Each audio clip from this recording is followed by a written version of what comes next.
Kemi Falarin, and I'm with the amazing Lynn Scott. And welcome to the Healing Room. The Healing Room. And today Today we have an amazing guest. We have Solomon from the Brixton Soup Kitchen. So, woo! Hey. Who should have music like Solomon? Welcome, Solomon. Welcome. Thank you so much for having me. Can you tell us a little bit about who you are and what you do? Hi guys, my name is Solomon Smith. I'm a founder of a homeless charity called Brixton Soup Kitchen. Brixton Soup Kitchen is a service that provides hot meals and hot drinks to the homeless, needy and less fortunate families in and around London. Even though we're called Brixton Soup Kitchen, a lot of people get confused thinking that we only cater for people in Brixton, and for us, homelessness is a massive problem. I've worked for Lambeth Youth Council as a youth support worker for 16 years. And a lot of the things I saw them doing, I didn't really like. I saw them, organising trips to like Fort Park. And if a young person wasn't from the area, they wasn't allowed to go. So I was that youth worker, what was like, listen, you're not from Croydon. Your postcode is SW9. So you're from Lambeth. So you can go. And I thought why do I have to do that for a young person to be accepted to our service? So I said from a very young age, if I was to open up my own organisation, I wanted it to be open for all. Not a race thing, not a religion thing, not a postcode thing. It could be anyone. Because I remember when, a bus pass used to be £1. And not every day I'm getting money. So if they say, right, this can only be used for 24 hours, I'm going to use my bus pass for 24 hours. I'm going to go on this bus and see where it takes me. And I remember going to Hackney, seeing the same, that there's problems. I remember going to Shepherd's Bush, only because the name just looked good, and I just wanted to see what the area looked like. And they also had the same problems. So it wasn't just a problem in Brixton, it was a problem that was everywhere. And I just remember us being young, not having nothing to do on our estate, and we're bunking train, and we're finding our local asses in Brighton. We literally used to bunk the train from Clapham Junction to Brighton, and also realizing there's problems there too. Yeah. So that's where I said, you know what, this needs to be a service where it's exclusive to everyone. Beautiful. So what made you actually go into that particular type of work? So my parents are very much into community work. So I was raised to see my dad working with mental health, seeing my mum working. I remember she worked in an all black nursery called One Love, and then from there being a social worker, and that's when I learned. A lot of the times when people saying, oh, I've got a social worker, that people think it's just about taking their kids. Where my mum is like, no, if they've got a social worker, they can get access to the most services. But a lot of times people just think when they've got a social worker that, no, they're looking at me because I don't know how to raise my kids. And I'm like, no, you are kind of the lucky one who's got a social worker. It's good to dispel that in this forum right now, because a lot of people are under the impression that to have a social worker, something's got to be wrong. We're on the edge of taking away your child. No way. So it's good for you to dispel that. Literally, I would say to my mum would say to me, like, son, for me to take away somebody's child is a long thing. And if their child got taken away, it wasn't easy. It was not easy. The amount of services, and that's when I learned about, doing youth work, team around the child. My mum was like, yeah, there's a team around the child. Like, they've got social workers, they've got youth workers, they've got this work, they've got CAMS. And I was like, what? My mum was like, yes, like, they get everything. So for their child to get taken away, something was running. Do you see what I'm saying? So I come from that kind of background, and I was brought up on a council estate. So I was brought up on Summer Leighton in moorlands, and you know, all of the houses on our estate are all the same. So, you know, your mum and your dad's room will be the exact same place where your brethren's mum and dad's room will be. The kitchen's always was all the same, and you know, growing up, you know, I had a twin brother, a little sister, my mum and my dad at home.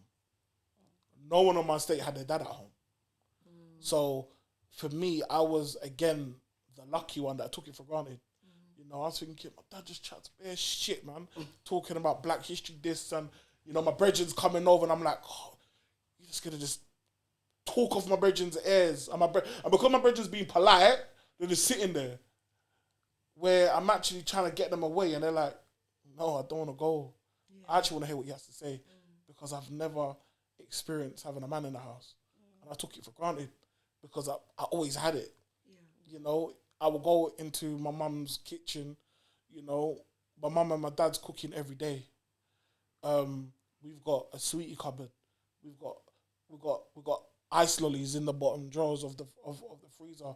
But then I'm going to my friend's house, and I'm going into their cupboards, and there's nothing there. I'm going into their cupboards. They don't have a biscuit cupboard. Where I was like, oh shit, like, not everybody has it as good as I do. You know, they didn't have their mum. Their mum was on Brixton Hill being a prostitute. Where for us, where I was 9, 10 years old, their parents being a prostitute was normal for me.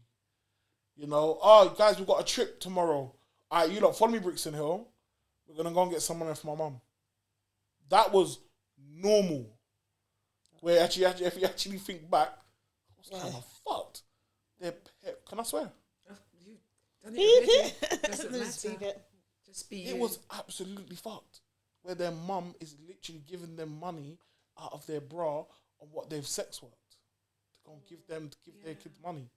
How do you think that might have affected them? At the time, we're not thinking about the effects. But probably now as adults. Okay. Now,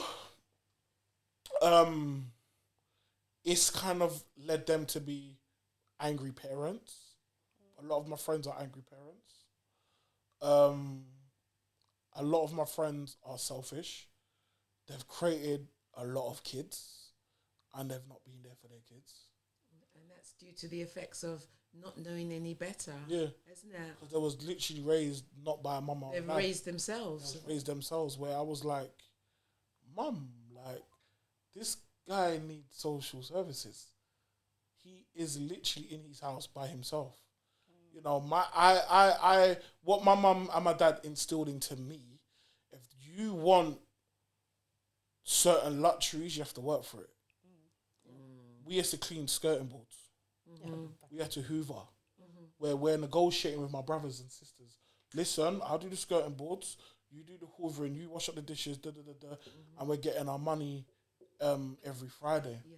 You can see that's what you've done with your kids, because I sometimes see when you put see the little man hoovering and like, guys, we've got to start cleaning. Because I want to give them everything. But I don't want to give my kids everything, because I don't want them to feel that you're supposed to get everything. You have to work. I don't mind giving you the TV, the V-Box, the PlayStation. I want you to have all these amazing things. But you're not getting these things for free. Do you see what I'm saying? My mum bought me a Sega Mega Drive. And I was so over the moon. And my mum said, listen, you can have this for your birthday. You fuck up during the week, you're done. That's how I was raised. Yeah, and the beauty of that, by her putting those principles and morals in you, you realise there's a reward after you work. Most definitely. There is a reward. Most definitely. So hence why you do feel quite, grateful and 100%. Quite privileged, really, as you said, for the environment that you were brought up into. I can say I had everything. I had everything. My mum and my dad wanted to supply us with everything. And you have to remember, we had, not just me, I had my twin brother, had my little brother, had my little sister. So my mum had to provide us for everything, and a lot of the things that I do with the soup kitchen is mainly my therapy. Okay. Because I will go to my friend's house who didn't have nothing. I was 7 or 8, going to his house. These were the times when we're allowed to play out. I'm saying, Mummy, can I go out to play? She's like, yeah, go on. Stay on the estate. Don't leave the estate. I didn't have to leave the estate because council estates were designed for us not to leave the estate. Had a shop there, community centre there, stolen mopeds there. We had everything on our estate. We didn't have to leave. We got the school there, primary school there, infants. We had no reason to leave our estate. But then when I'm going to my friends' houses, their houses is different to mine, but it's the same as mine. Yeah. I've got settees. My brothers ain't got settees. They've got chairs what they found outside, put down in their front room. And I was like, bro, got in their kitchen, we're hungry. They're like, if we're hungry, we go to bed. Me and my family was the fattest family on the estate. Not the fattest family because we're pigs. No. We're the fattest family because we was able to eat. Yeah. And my mum and my dad finished work at 5 o'clock. So that's when they started to make meals. Yeah. We was big because we ate late. I was used to eating a meal at 9 o'clock. And my mum saying, listen, bed, because you got school in the morning. That's what I was used to. Yeah. Where a lot of my white friends would have food at 5, 6. And they're like, that's dinner. And I'm like, what? Yeah. That's early, it's still day. Yeah. It's daylight. Yeah. And you're having dinner. I've never had dinner during the day. They're going home for tea. They're going home for tea. Yeah. So when I'm going to my friend's house, doing my chores, I remember I saved £20.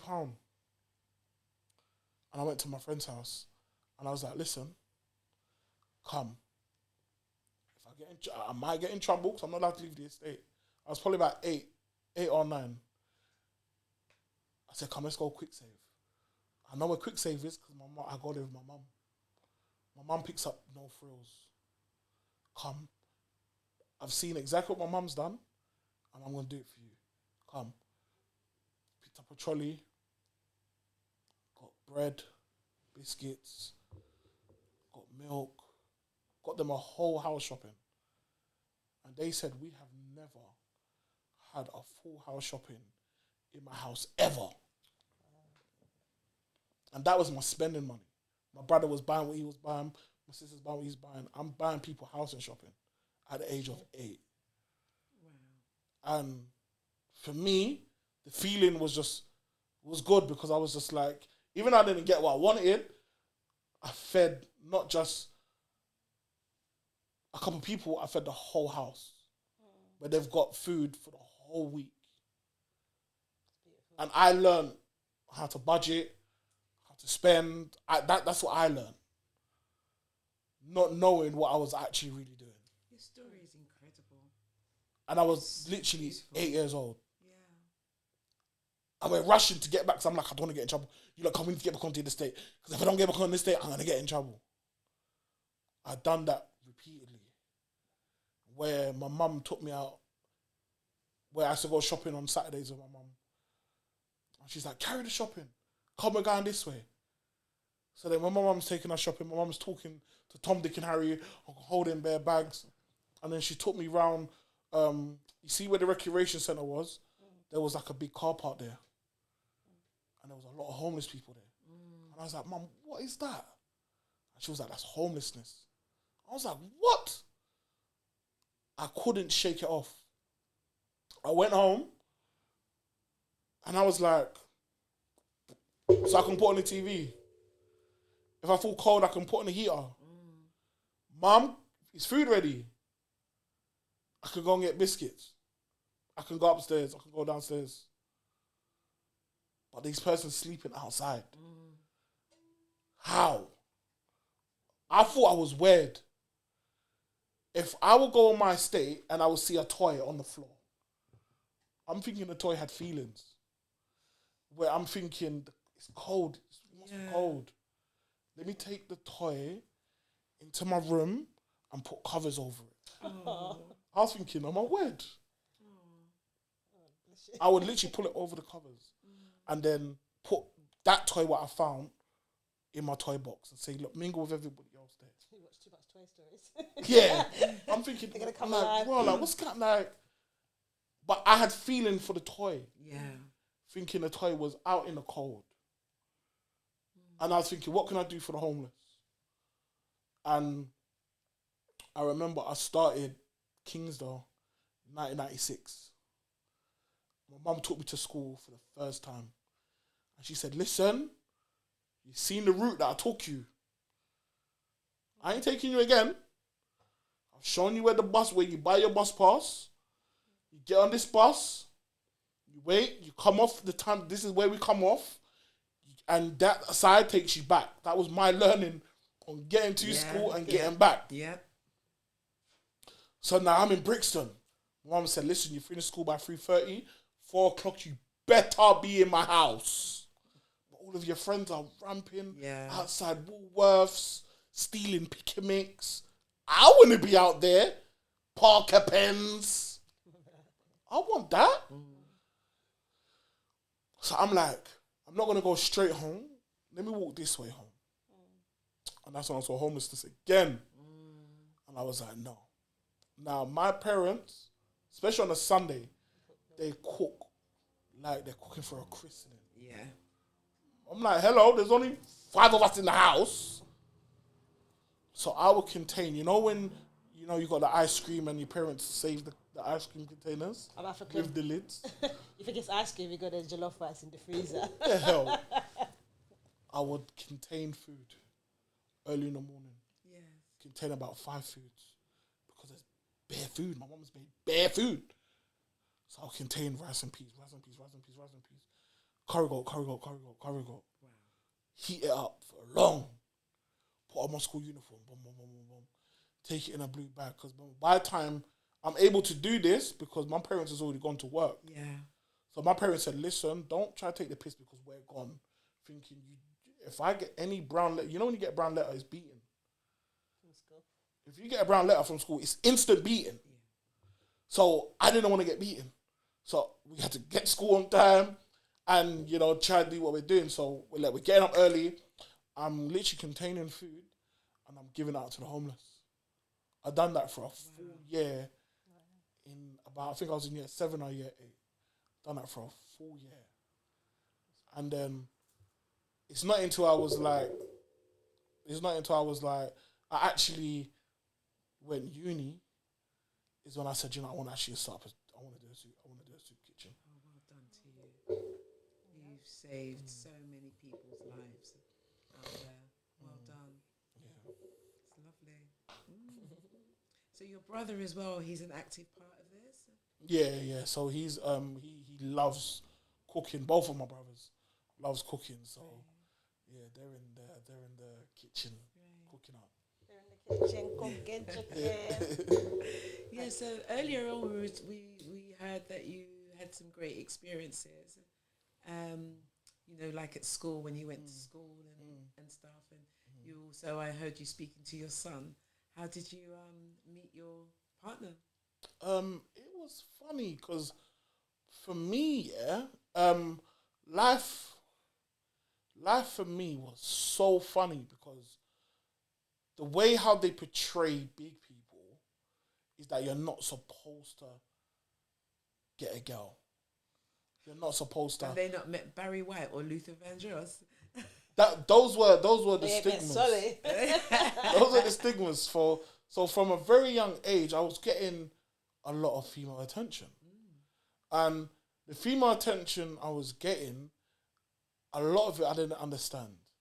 So when people were saying, like, "Oh my God, you're so cute," I didn't know what the lines were afterwards to get you in my bed.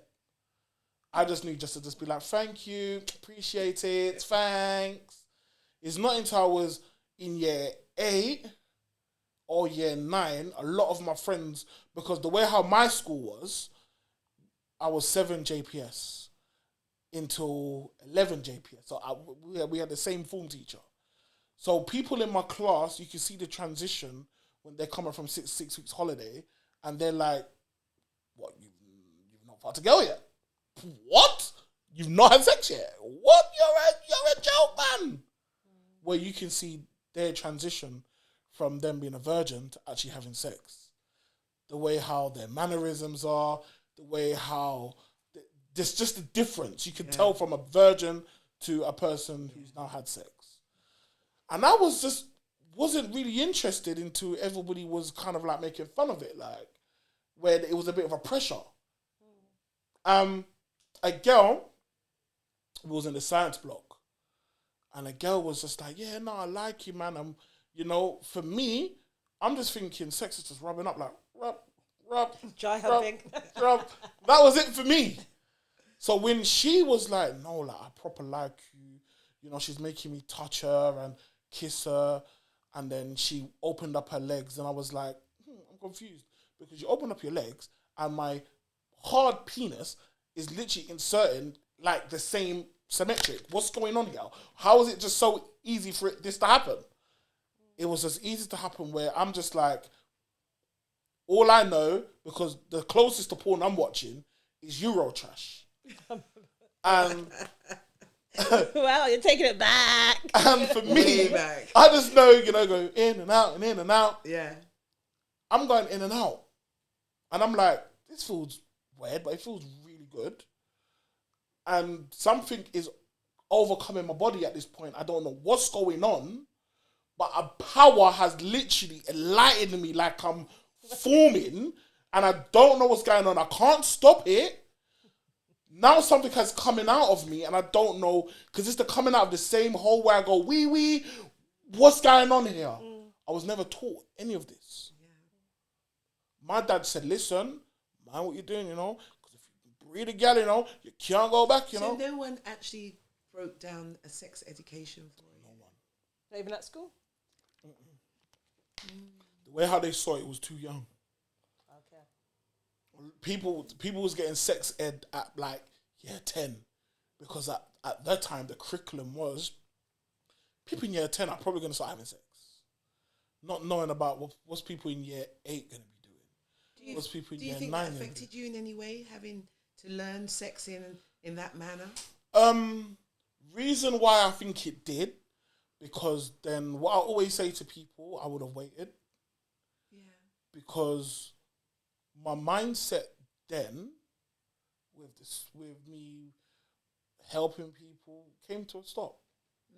All I wanted to do was I needed to feel that power again.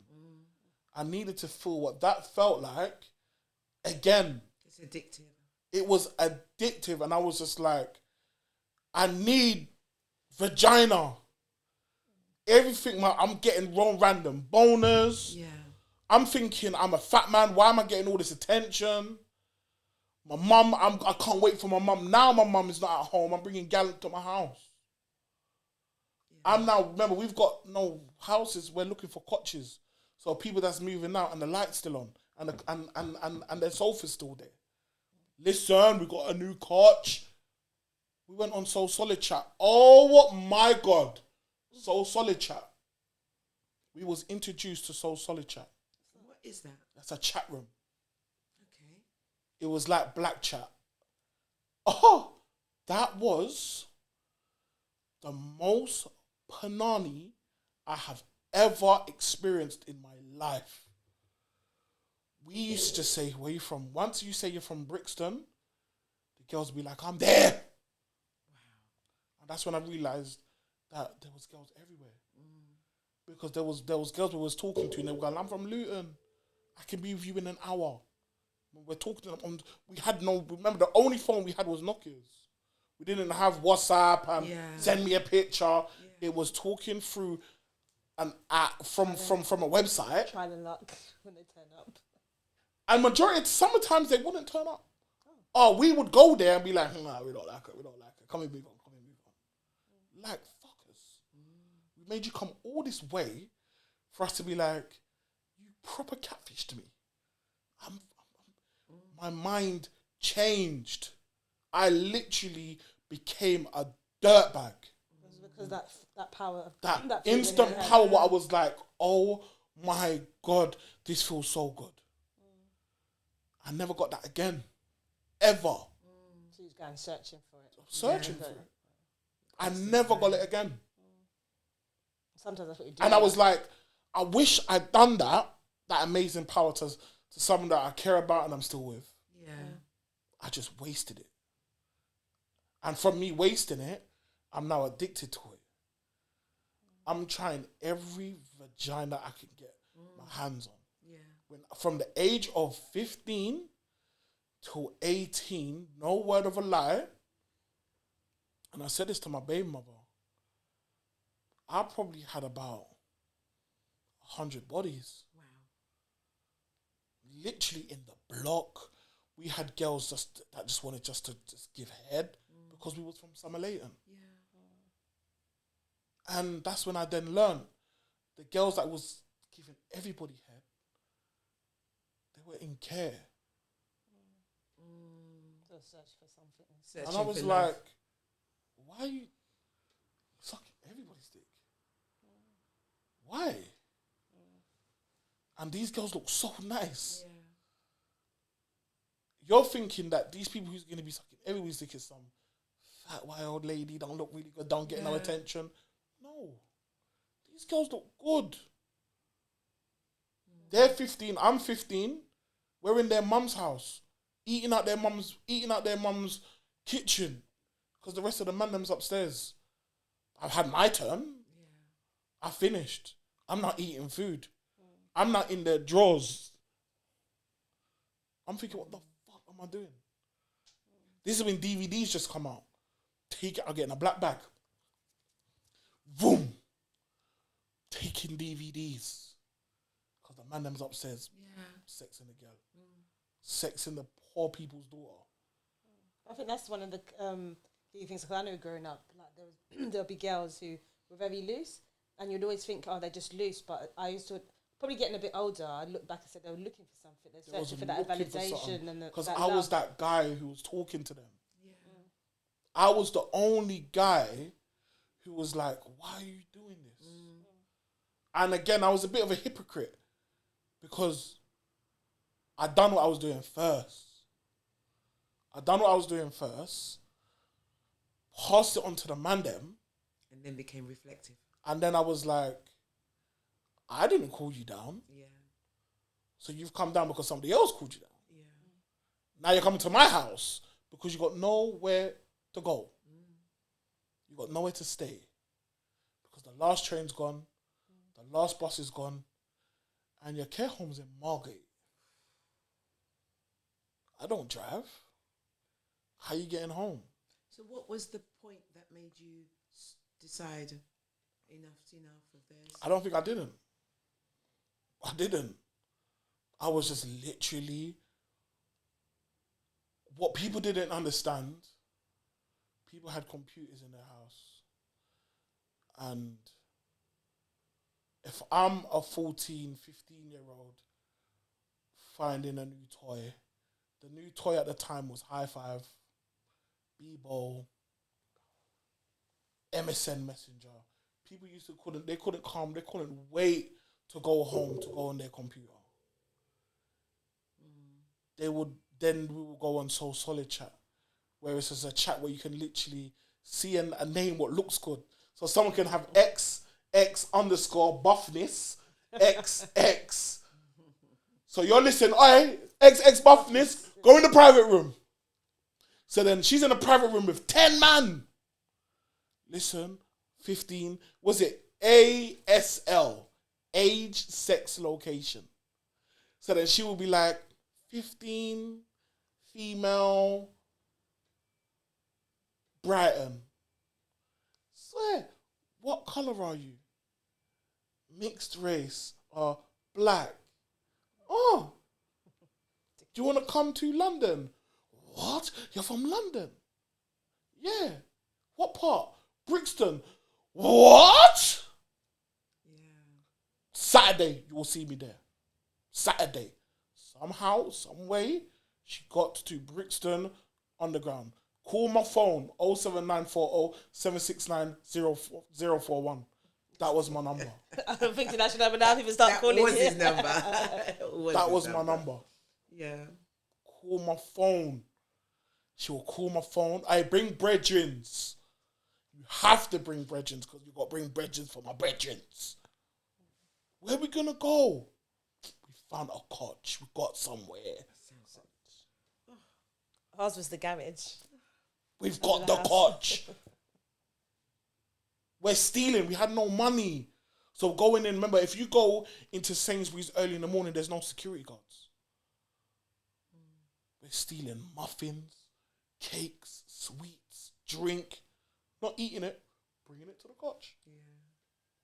So we've got munchies.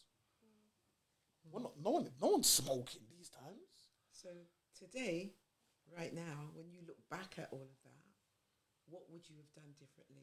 Again, I ask. I think probably would have asked more questions. Would have identified the family breakdown. And a lot of it wasn't family breakdown because a lot of them come from good homes. Because a lot of the times they would say, come to us. And we're going to their mansion. And because we're Brixton mindset, we're thieving from their mansion house. So the reason why I'm saying it's hard to kind of pinpoint, because we're thinking, oh, they've got no family and they've raised with their mum and their dad. But their mum and their dad don't understand that there's a computer in every person's house we'll go into, there's a computer. And that's where they begun having conversations with us. Now we're in your house, thieving out your house. Do you understand what I'm saying? Yeah. And it makes me look back when I'm speaking to young people, where I'm saying to them, listen, because times has now gone on where people ain't on, so they're not on Black Chat and So Solid Chat no more. Those times done. Everyone's got Snapchat and Facebook, and where it becomes more accessible. What advice would you give those kids now, today? Like I say to my daughter, try your very best not to send pictures. Us as guys, we're very persuasive. There's things that we want and we'll do anything. If a female wants to phone me and say, Solomon, listen, I've got the 10 panani for you right now. I'm going to walk to Brighton. A guy will do anything he has to do to get that panani. Yeah. And you need to realize how powerful you are. We as men sometimes break down your power by manipulating your mind. I sit down with my daughter all the time and I say to my daughter, it's going to probably go in one ear and come out the other. The only way you're going to learn is by you being embarrassed. By you doing something in school that I told you not to do. And then you're like, fuck, I shouldn't have done that. A lot of my learning wasn't through my parents. A lot of learning is from me going through it and saying, for fuck's sake, my mum told me not to do this, you know. And I'm honest. A lot of parents ain't honest. I'm so honest. Yeah. My kids, I can give my kids the loving of loving. They ain't going to listen to me. Everything what I'm telling them is going to get scrambled up by their peers in 0.5 seconds. In 0.5 seconds, everything that I've installed into you, everything that I taught you is going to go out the window. Not necessarily. I'll disagree with that. In a sense of, in the Bible it talks about raise a child the way it's to go and it won't depart from it. So they might go off trail, but there's the foundation that... back. Yeah, they will come back. They will come back, but then they tend to come back when they realise, shit, I've had to go through that to realise I need to come back. Prodigal son. The prodigal child, same thing. Bend the tree while it's young. It's always... At least you're giving the child something to come back to.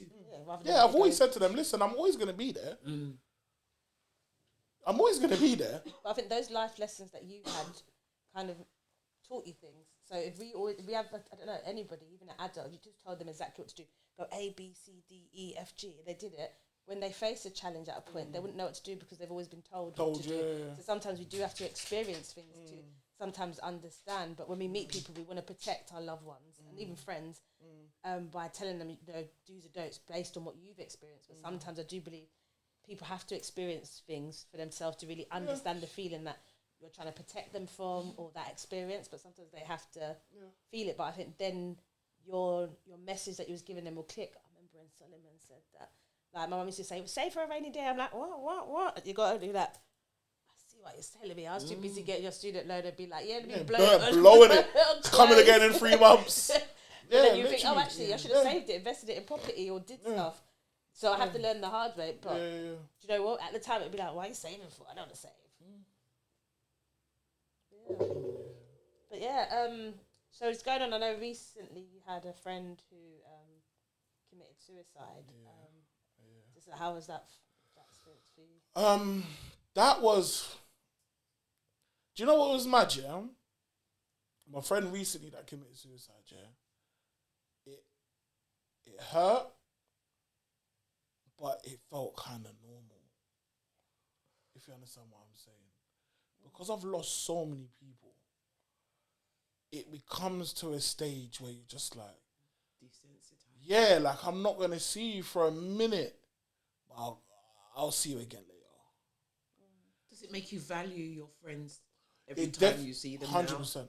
100%. It does give you that. It makes you very aware about most quality time as well. Most def. Yeah. You know, I remember when I first lost somebody. You know, Nathan Foster.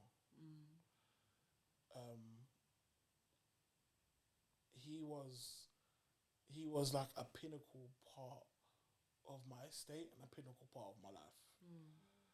And he was like the person you would call like the lion heart of the pack. So he'll be like, when we're running away, he's running towards. That was Bowser. We call him Bowser. There was a guy where my brethren Tubby brought him. My estate was more of an estate where we take people. Where a lot of estates, they're like, nah, they're not from round there, We take people. So this guy was from Brixton Hill. He was called Junior. We call him Stickman because he was skinny. And he didn't need anything. So when we're going out doing robberies, he didn't need it because his parents was providing. He didn't need, he had phones, anything he wanted. Aquamasters, remember the Aquamaster watches? Yeah. 0.5% diamonds, whatever the thing used to say. He used to have all the Aquamasters. So he didn't really need to, but he just wanted to be around the man them. And I get that. So now, the more we become friends, is the more we get older. We can't ask mommy and daddy for money. You know, I left school with no GCSEs. And I left school with no GCSEs because the school system failed me and my twin brother. So we left school with no GCSEs, but we're thinking, fuck it, we might as well do road. But then we was lucky enough to do training courses. So training courses would give us £50 a week if he was there for more than 16 hours. It was like, cool. Yeah. But then the man them, who got 11 GCSEs, I'm thinking, bro, if I had 11 GCSEs, bro, I'll go college. I've never experienced college, ever. I don't know what a college looks like. No college would accept me because I didn't have the grades. I don't know what college, but all of my brethren didn't go to college. I'm like, what? They went straight shotting. I couldn't. For people who don't understand what that means. So shotting is like selling drugs. So you start by picking up a Q. A Q back in those days used to be £30. And then from a Q, you sit down in your room, you break it down. You got 6 drawers. Everyone on your estate smokes drawers. So someone phone you, hey, Kemi, you got a tens? No, fam, 20s. Got 20. She's banging a 20. So now your Q has now gone to a half. Your half now goes to 2. Now goes to 2 in a Q, where you could within 2 months have a box of weed. What at that time cost $5,000. Do you think the school system set you all up to fail? 100%. So, educated or not, once you were this... I saw my friends who were educated, left school with... I didn't know you can even take 15 GCSEs, A to C's. I'm like, bro, you can go and do rocket science. You've got the grades. My man is shot in drawers. What do you think was the reason why because I just think it goes to, and this was my theory. I could be wrong. Imagine in South London. Let's not go for the whole of London. Let's just imagine South London. We pop up South London in our hands. South London. How many secondary schools are in South London? Do you reckon? Let's say 50. Let's 50? put 50 on. So let's say 50. Now, in 50 schools, all leave 16-year-olds. Each school has got over 60 pupils. This is just South London. Yeah. How are all of these pupils who is 16 going to be able to get work, get employment, get education? It's physically impossible. So then this is where we go to teaching our children to become entrepreneurs. But we never had that. Right. I only heard on entrepreneurs literally probably about 10 years ago. Because this is what I say about the system in England.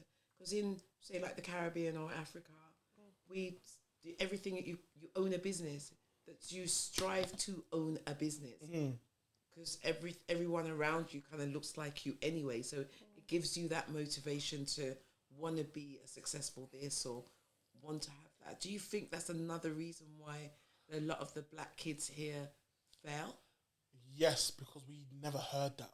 We never and- heard that. Yeah. All we heard was go connections. Do you remember connections? Yeah. Go connections. A job advice. If my mum is telling me to go connections, every striking person who left school's mum is saying, go to connections, do your CV. Only the cute girls were getting jobs in Selfridges. So now you're doing your own business because obviously from what happened at school, and we could hear from your younger years, for you had a passion for helping people who didn't have anything, and you saw to take that part of you and to open the soup kitchen. Do you now think that's one of the things that you would encourage the young to do? Definitely. But again, not everyone's going to have That skill.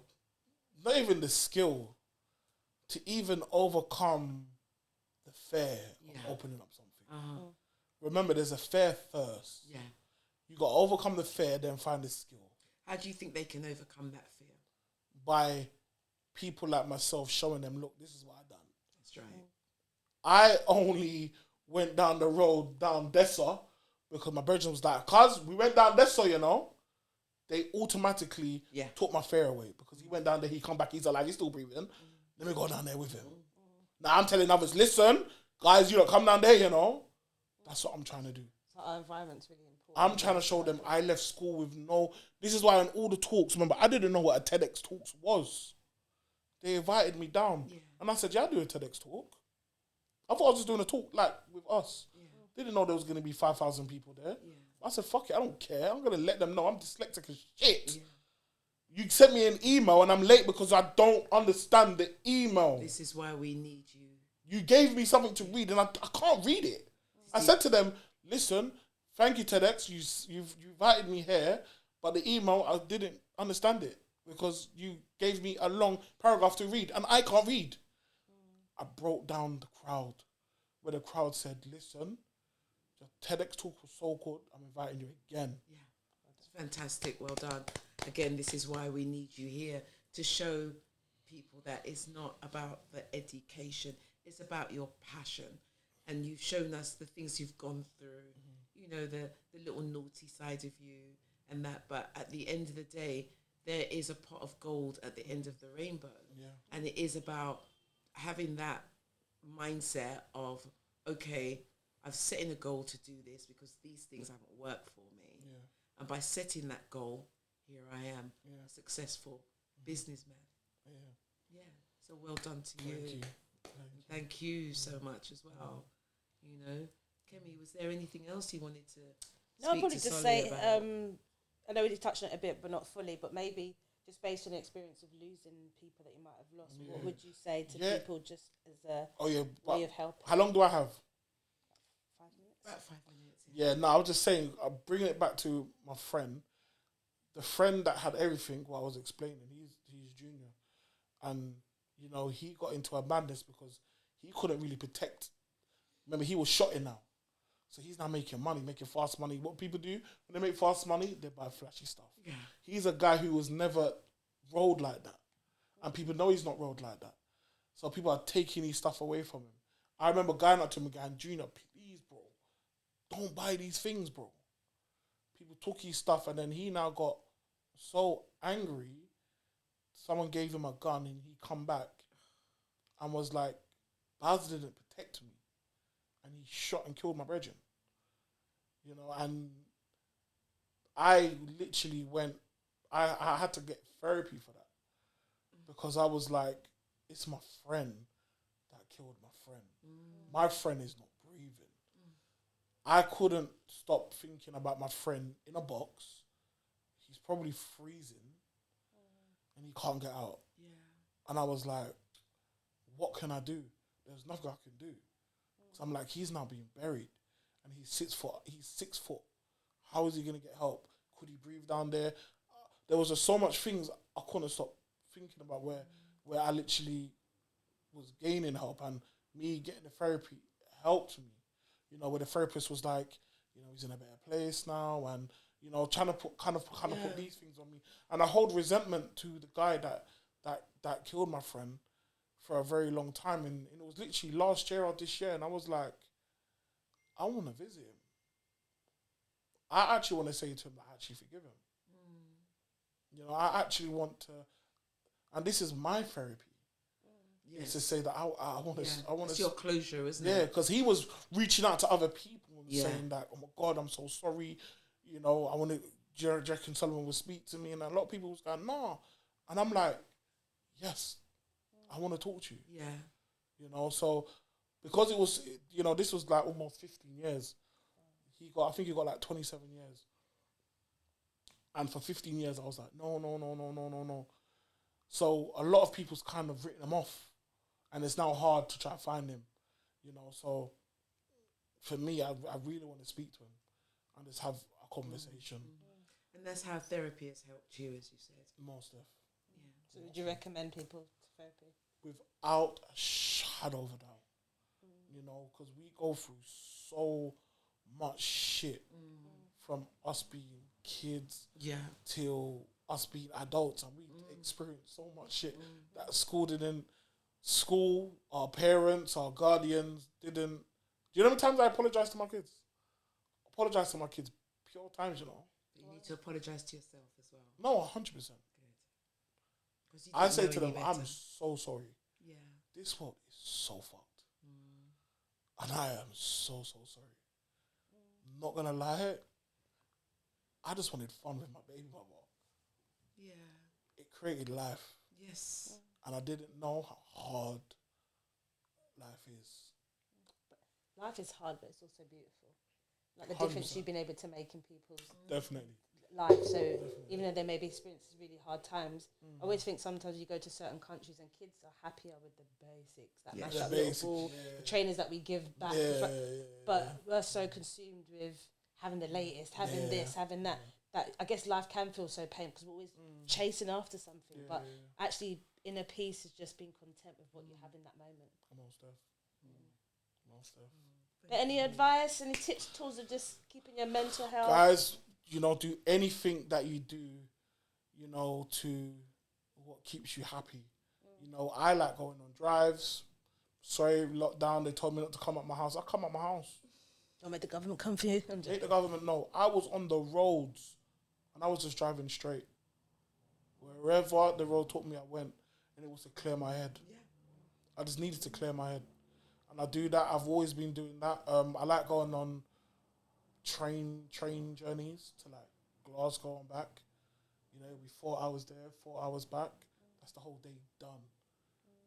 I love that. Been hugging trees as well. Yeah, I That's appreciate. a lovely thing, isn't it? Yeah, I appreciate what people don't understand. That tree was there way before I was even The born. energy that a tree gives you And we take granted. Yeah. I do talks in prisons, and I went to Swellside, and a guy said, "I done 3 years, you know." I said, "Swear down.